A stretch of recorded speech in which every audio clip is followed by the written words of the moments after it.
Começando mais um programa Entre Nós Mulheres, você é muito bem-vinda.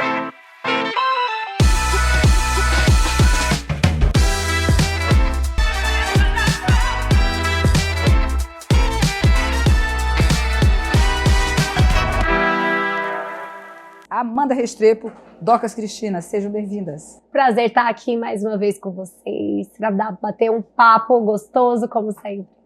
O prazer é todo nosso, né, gente? Nós juntas aqui nessa sintonia e hoje o tema é polêmico, é bom. É um tema emocional. Né? O nosso tema hoje chama dependência emocional e está bem pertinho de nós, né? Às vezes está acontecendo na nossa casa e nós não estamos sabendo. Trouxemos uma especialista, a doutora, né? Eu tenho uma honra de falar. Doutora Marília Romagnol. Ela é psicóloga, mentora de mulheres, mãe, casada, bem casada, tem 2 lindos meninos e é filha da minha melhor amiga. Que fique registrado. Né? A pastora Marisete Vilela e Carlos Vilela. Então, assim, ter você aqui, Marília, é uma honra, é uma alegria. Eu posso te dizer o que mais, meu Deus do céu. É motivo de orgulho, né? Porque é a filha da minha melhor amiga e te ver tão especializada nessa área, trabalhando de uma forma tão linda. Você é muito bem-vinda hoje aqui. Obrigada, que alegria estar aqui. Um prazer muito grande estar aqui com vocês hoje. A recíproca é verdadeira, o carinho, o afeto e a gratidão também. Hoje o tema promete. Promete. E a gente já quer começar porque a gente tem pouco tempo no programa, o papo fica bom e acaba muito rápido. Né? E eu queria que de uma forma muito simples, você, dentro desse tema, nos dissesse o que é realmente uma dependência emocional. Então, assim, dependência emocional, para a gente entender, acho que de uma forma prática, né, é quando eu estou em um relacionamento, né, seja ele amoroso, né, entre casais, ou seja ele entre mães e filhas, seja ele entre os filhos com os pais, é quando eu estou em uma relação, não porque eu desejo, mas porque eu necessito daquele outro. É quando o amor se torna um vício, o amor do outro por você, onde você não tem uma escolha, você só se sente validado através dessa relação do outro com você, desse olhar do outro para você, desse amor do outro para você. Eu costumo sempre dizer que a pessoa que está em uma relação de dependência emocional é como se estivesse com a caneca aqui sempre vazia. E eu vivo com sede. Ou seja, ela não dá valor a si mesmo. Isso, eu não tenho o meu próprio valor. Eu preciso que alguém me encha. Se eu tenho sede e a minha caneca está vazia, eu vou viver assim, me dá um pouco de água? Me dá um pouco de água? E a pessoa sabe que ela está vivendo nessa condição? Em muitos momentos, não. Às vezes, a pessoa vive uma vida inteira em dependência emocional e a ela sempre atrai um perfil, que é um perfil narcisista, que é um perfil dominador, que é um perfil de alguém que vai menosprezá-la, que vai sempre dominar. Então, essa pessoa sempre atrai. É aquela mulher, vocês já devem ter escutado falar, mas eu tenho dedo podre. Eu estou sempre atraindo o mesmo padrão de homem. Eu estou sempre atraindo homens que não me valorizam, homens que são dominadores ou que são narcisistas. Essas mulheres têm o perfil de dependência emocional. E o inverso, a pessoa que está com essa pessoa, ela consegue entender também isso? Com certeza. Normalmente, quando a gente fala de um narcisista, por exemplo, né, que tem um transtorno narcísico, essa pessoa, ela sempre vai atrair a presa para ela. Sempre tem a presa e o predador. Então, sempre um narcisista atrai um dependente emocional. Sempre um dependente emocional atrai quem o domina. Por quê? Porque a gente é atraído por aquilo que nos falta. Quando eu encontro o meu marido, você encontrou o seu, você atraiu esse marido com esse perfil para você porque você precisava de algo que ele tinha e você não. É o equilíbrio. Um tem um domínio próprio maior, o outro é mais desequilibrado. Você fez exatamente do lado certo. Um tem um pouco mais de algo, o outro tem menos. Então, assim, quem vive em dependência emocional é alguém que sempre vai atrair. E, normalmente, essa pessoa sabe por quê? Porque a gente mostra para o outro aquilo que a gente acredita que a gente é. Não é o que a gente fala, mas é a visão que a gente tem de si. Ai, meu Deus, será que está todo mundo entendendo? Já está começando Jesus! a confundir aí. Eu tenho uma pergunta, né, doutora Marília, porque você é uma psicóloga cristã. Sim. E pelo que eu tenho visto, assim, né, nessa vivência de igreja com mulheres cristãs, eu tenho visto muito a falsa religiosidade, as pessoas colocando uma visão de mundo em que ela coloca ali a Bíblia como uma lente de uma crença limitadora. Então, na Bíblia está escrito honre pai e mãe. E é por essa crença limitadora, honrar pai e mãe, que eu não tenho essa compreensão do que realmente significa, eu deixo meu pai ter uma relação abusiva comigo, né, de mandar na minha vida o resto da vida. Ou então, a mulher não pode separar do marido, tem que honrar, né, etc. E às vezes e aí ela é humilhada Exatamente. sofrendo violência em casa, e não tem coragem, porque a Bíblia manda fazer isso. Exatamente. Né? E às vezes distorce a visão, Sim. a palavra de Deus, e se esconde atrás desse escudo para continuar sendo vítima. Sim.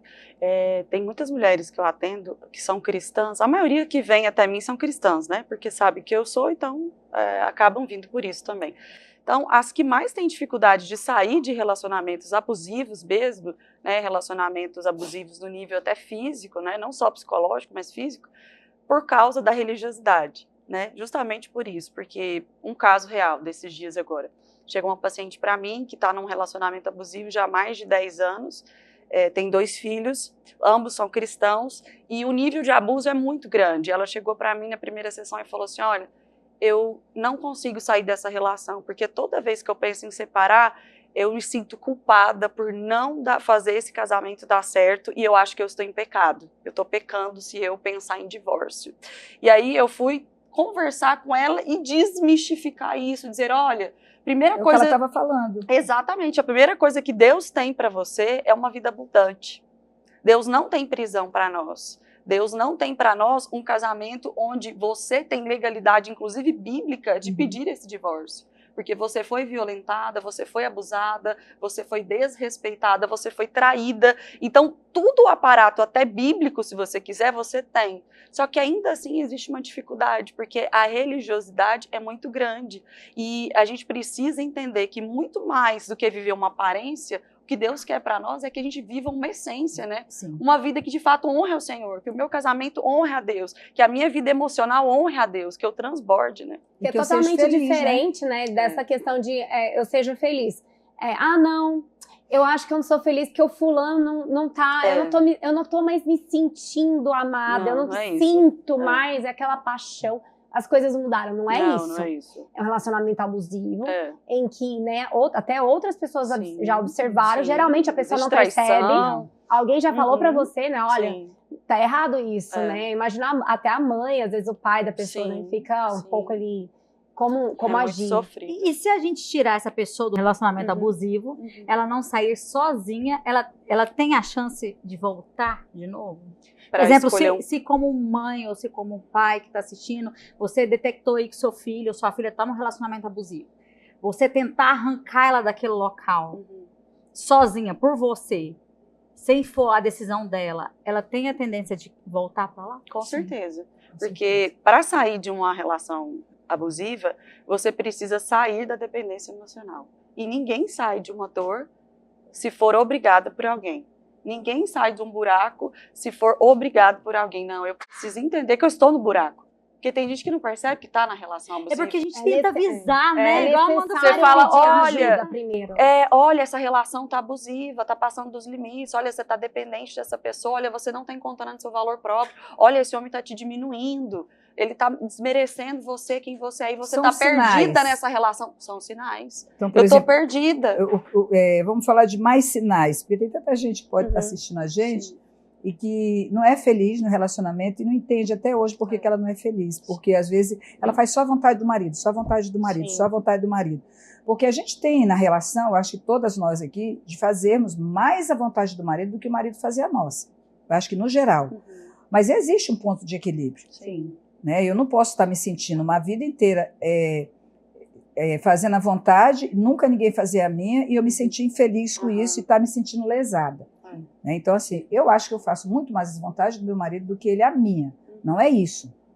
sabe? Mas ele faz as minhas vontades, eu vejo os esforços dele, então eu percebo que há no relacionamento eu me dou e ele... Um equilíbrio. Um equilíbrio. Isso. Né? Então, assim, é importante a gente falar sobre isso, porque senão todo mundo começa a pensar, então eu tô. Eu não tô Existem uma vários coisa, níveis, né? Existem eu várias acho que níveis. a gente devia Sim. falar um pouco desses Tá. sinais. Eu falo sempre assim, ó, costumo dizer para as minhas pacientes, a fórmula de uma relação saudável, de um relacionamento saudável é, primeiro, eu recebo o amor que vem de Deus. Amém. Eu preciso me sentir amada. Eu preciso saber que eu sou obra-prima, que eu sou única, que eu não sou um erro, que eu não sou um acaso, que eu vim de forma intencional. Pronto, eu recebo esse amor de Deus. Esse amor me preenche. Eu me sinto saciada, preenchida, cheia. Aí eu posso ir para o próximo passo, amar alguém. Porque aí eu vou transbordar do que eu tô cheia. Porque eu já me enxerguei, eu já me valorizei, Sim. eu já sei quem eu sou, a minha identidade em Cristo, ele já me revelou quem eu sou, agora eu posso partir para o próximo passo. Eu posso transbordar do que eu já tenho. Isso é Aí é maior, onde eu gente. encontro alguém que vai me entregar e eu vou distribuir. Então, toda relação que está em desequilíbrio, onde um entrega demais e não recebe, Sério? vai dar errado. Muitos casamentos têm traição, não é porque não ama, é porque a relação está em desequilíbrio. Um está se sentindo que está dando demais e o outro está sentindo que está em dívida demais com você. É impossível ele pagar essa dívida, porque ele recebe tanto, se sente tão menor, você é tão maior, esse homem vai procurar uma mulher o quê? Inferior. Timothy Keller, a gente fala muito no Clube das Casadinhas, do livro dele, O Significado do Casamento, e ele coloca ali, né, o nosso compromisso é com a aliança do casamento, não é com outra pessoa. Sim. As pessoas mudam. Sim. E a partir do momento que a gente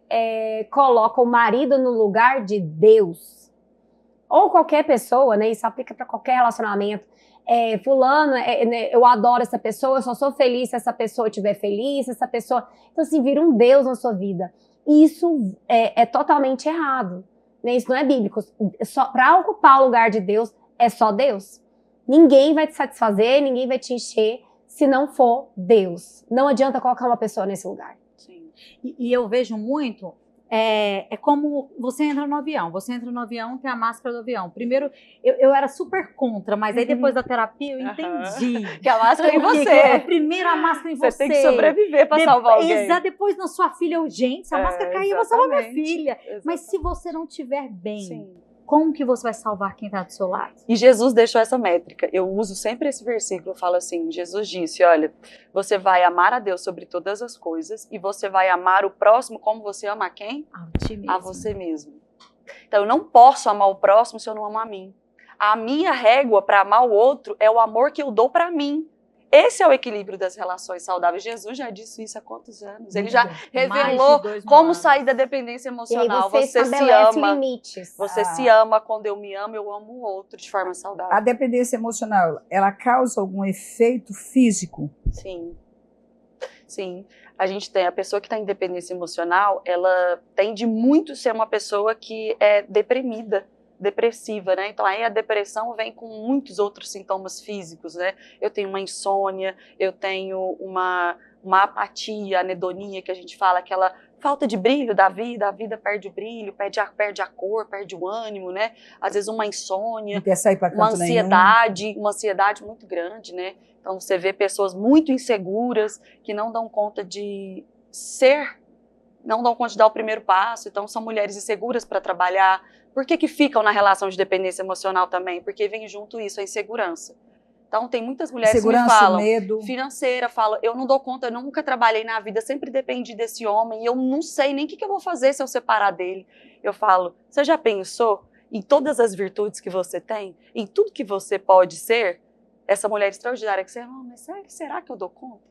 Será que eu consigo tomar conta da minha vida sozinha? Então a insegurança é tão grande que essa mulher fica ali presa. Eu não dou conta, eu não tenho nenhum talento, eu não tenho nada, eu não tenho nenhuma virtude, eu preciso desse homem para me fazer sentir alguém. Não é uma relação de sadomasoquismo, não? O sadomasoquismo está muito ligado Gosta ao da dor, físico, né? Assim, É. da dor realmente física, né? Mas a gente poderia falar um sadomasoquismo emocional, Sim. né? Onde você tem o dependente e o codependente ali, que alimenta Que precisa essa relação. alimentar. Que precisa exatamente. se vitimizar, né? Tudo tá difícil, tudo tá sempre assim. Então, Sim. eu sou o vítima dessa situação. Então, se você resolver o problema da pessoa, ela tem que encontrar um outro problema Ela para virar já vítima de novo. Ela já acostumou a viver só com problemas. Como vítima. Exato. Como vítima. Como vítima. Mas você falou que você tem muitas mulheres cristãs que te procuram. E quando fala assim as mulheres cristãs, no mundo que nós estamos vivendo hoje, o que é que está abalando tanto as mulheres? Olha, a falta de... O que eu vejo, né? Hoje mesmo eu estava conversando com o pessoal que estava organizando alguns cursos que eu estou lançando. E ele fez a pergunta assim, Marília, quais são os temas que você mais acha importante? O que você mais vê no consultório? Eu disse 3. Falta de identidade e autoestima, que uma coisa mexe com a outra. Se você não tem identidade, você não tem automaticamente autoestima, Sim. amor próprio. E aí você entra em relações de dependência emocional. Segundo, mulheres que extremamente ansiosas.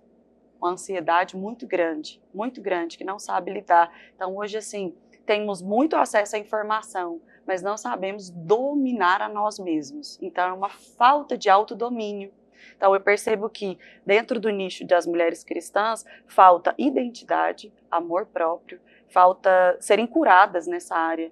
Né? Tem muitas mulheres com a ferida do abandono muito aberta, muito latente, né? Sofreram abandono pelo pai, pela mãe, transferem isso para Deus, para essa figura maior, né? E também se sentem abandonadas por Deus e por isso entram no vitimismo. Então o vitimismo ele vai para Deus também. Poxa, mas eu estou passando isso porque Deus me abandonou. O próprio casamento pode ser uma punição de Deus, esse homem na minha vida? Eu estou com esse homem para pagar meus pecados. É porque eu sou a vítima sofredora do universo, por isso que eu tenho que estar com essa pessoa. E aí, não nos enganemos também. A pessoa que é dependente emocional, ela também alimenta essa relação do codependente, porque ela precisa disso. Tem muita mulher que precisa ser a vítima para ser alguém na vida. Então, não é hora, você, mulher cristã, de dar uma quietada, né? Tirar mais tempo para você, para a sua casa, não preencher o seu tempo todo só na igreja, de tudo que é evento da igreja. Vai também em outro lugar com seu marido, vai também com seus filhos em outro lugar. Então, eu acho assim, não está faltando assim, a gente viver um pouco mais a realidade do conhecimento, do que essa loucura da informação que eu quero passar, que sempre está tudo bem. Tem uma frase que eu gosto muito, que eu falo muito, que é assim, pessoas precisam de Deus, mas pessoas também precisam de pessoas. Isso. Porque a gente tem que saber que o Instagram é uma vida editada, né? Exato. São momentos, e às vezes as pessoas, as mulheres, querem se comparar a essa vida editada, né? E ninguém dá conta de tudo 24 horas. E mostrar esse lado frágil da gente é tão importante, né? E eu acho que quando a gente mostra o lado frágil, a gente fala, vamos tomar um café comigo? A amiga se sente até importante, né? Fala, nossa, mas você também sofre. Exatamente. Você também passa por problemas. Seu marido também te dá trabalho, seus filhos. Eu acho que tem mais você poder dá a trabalho, gente né? assumir essa vulnerabilidade e falar, olha, eu tenho esse problema assim, assim, assim. Às vezes é até bobo, né? Lá em casa me dá raiva quando meu marido faz isso. Falo, nossa, mas que bobeira. A outra, nossa, eu também. Então, às vezes, essa identificação já ajuda você a curar. Sim. Mas tem, voltando um pouco para a dependência emocional, a gente tem alguns casos, tem coisas que a gente precisa começar a sinalizar e falar que não tá ok antes que evolua para um homicídio. Né? Porque não começa ali no... meu namorado me bateu até eu morrer, igual a gente já viu casos, assim, né? Começa como? O homem vai lá e fala assim, sua burra, sua isso, e começa a lançar palavras. Como é a evolução? E nem assim, Amanda, o que eu percebo dentro do cenário que eu tenho hoje... Quando ela começa a falar, chega, eu desmancho. O tom da voz dela, eu tô me sentindo assim, grosseira até. Acalma a gente, né? Eu quero me emocionar e ela... Então, é o poder da Vai, é o poder, né? Pergunta gente, pro meu fazer marido, terapia com ela. Calma. Vai, responde. Dentro do meu nicho, né, que é 100% mulheres, eu só atendo mulheres. Então, o que eu percebo? Que existe uma dinâmica sempre a mesma. O abusador nunca começa te xingando, nunca começa com murro, com tapa, nunca vai bater na parede primeiro, não. Ele começa te diminuindo, para que você acredite que você não tem valor e que ninguém no mundo vai querer você depois dele. Então, esse é o caminho. É sempre assim, 100% igual.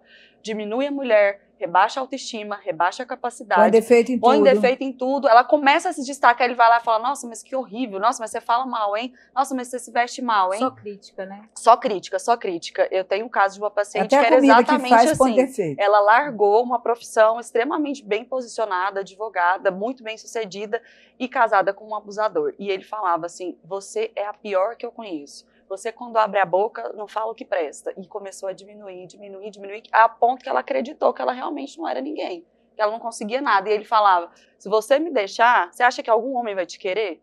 Uma mulher dessa idade, com filho, com não sei o quê, ninguém vai querer. Você não sabe fazer outra coisa. Você depende de mim. Então, sempre mina. Aí, depois que você tá presa a essa relação e não sai, aí começam as agressões verbais. Aí depois evolui para uma agressão física. E aí onde essas mulheres não conseguem sair, quem vem a vergonha e diz, mas eu vou contar para as pessoas que eu apanhei. Ninguém vai acreditar. Ninguém vai acreditar, eu sou tão empoderada, bonita, tão bem sucedida. E ele para a sociedade é tão um homem é tão perfeito. E ele é tão bonzinho, quem vai acreditar? É tão bonzinho, né? quem vai acreditar? E existe exatamente isso, um discurso que ele monta, né, para a Você acha- sociedade. e você acha que dentro da igreja isso é mais forte ainda por causa da palavra de Deus? Quando acontece no cenário cristão, é mais difícil de romper. Que conselho você então daria para quem está nos assistindo, que está vivendo assim, e talvez se descobrindo nesse momento assistindo a gente, dizendo assim, nossa, eu acho que eu estou numa relação. Olha, eu diria, em primeiro lugar, receba o amor de Deus. Receba esse amor, porque você é uma mulher muito amada, uma mulher que o Senhor criou com um propósito extraordinário. Descubra o seu valor em Deus. Depois, se ame, encha o seu tanque emocional. Se encha de amor próprio, se encha de respeito, se encha de coragem, se encha de autoestima. Não espere receber do outro, porque o problema está, eu espero receber para eu transbordar. Não, a regra é o contrário. Primeiro eu transbordo, depois eu compartilho. Então, ó, Sim. se você tá num relacionamento antes de um casamento, saia. Se você está dentro de um relacionamento, vá procurar uma ajuda, né? Porque eu acho que é uma decisão que você tem que ter clara e com apoio. Tá? E a gente, antes de finalizar, que eu acho que a maior autoestima aqui de todas nós fala para as mulheres aí, Dorcas. Eu quero falar que Jesus não tem Aí. CNPJ. Jesus é aquele da Bíblia, há mais de 2000 anos atrás. Então, o nosso amor, a nossa regra de fé está na Bíblia. E procure ajuda, faça terapia. A gente tem um misticismo na igreja, uma religiosidade, não faça terapia, né? Você se cura sozinho. Não, procure ajuda, né? Porque Deus usa essas pessoas que estudaram tanto para nos ajudar. Ótimo, ótimo. Obrigada, doutora Marília. Prazer, gente. Muito obrigada. Estou à disposição. Foi uma grande honra fazer esse Foi programa ótimo. hoje com você. E eu quero falar para as mulheres que não se isolem, né? E o programa Entre Nós Mulheres está aqui para somar na sua vida, dizer que você é importante, não só para nós, mas se nós estamos aqui é porque Deus quer falar isso para você. Você é muito especial para Deus. Continue conosco, assistindo o nosso programa, que a gente vai ter sempre uma boa palavra para o seu coração, para a sua família e em todo o tempo honrando o nome de Deus. Beijo no coração.